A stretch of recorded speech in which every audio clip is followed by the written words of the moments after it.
কাপোৰ খুলিলে ভিউজ পায়, সন্মান নাপায়। সন্মানটো কিনি ল'ব পৰা বস্তু নহয়। এই পয়া লগা এজনী যে আছে, তাই মোক কৈছে মোৰ বোলে কোনো টেলেণ্ট নাই, মই লোকৰ কণ্টেণ্ট লৈ পেলাই মানে মই ভিডিঅ' বনাওঁ। মই একেবাৰে বিগ জিৰ' হয়। মোৰ কোনো কাম নাই মানে।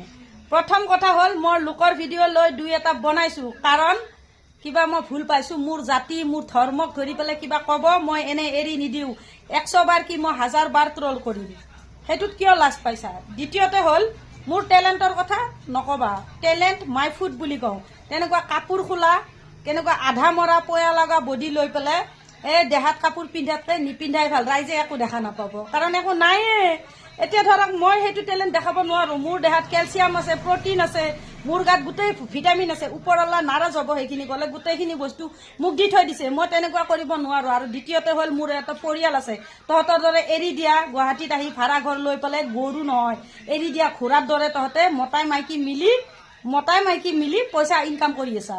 তেনেকুৱা কৰা নাই। তেনেকুৱা ভেবেৰা ছাগলী ৰাখি পেলাই ফুটনি মাৰি লাভ নাই। কথাই দুই এটা ইংলিছ কোৱাৰ লগে লগে জ্ঞানী হৈ নাযায়। আমেৰিকাতো সকলোৱে এনেকৈ ইংলিছ কয়, কিন্তু সকলো মানুহ জ্ঞানী নহয়, পঢ়া শুনা নহয়।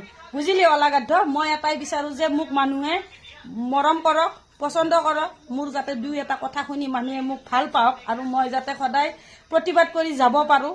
মই দুটা ভাল কথা মানুহক শুনাব পাৰোঁ বা বুজাব পাৰোঁ।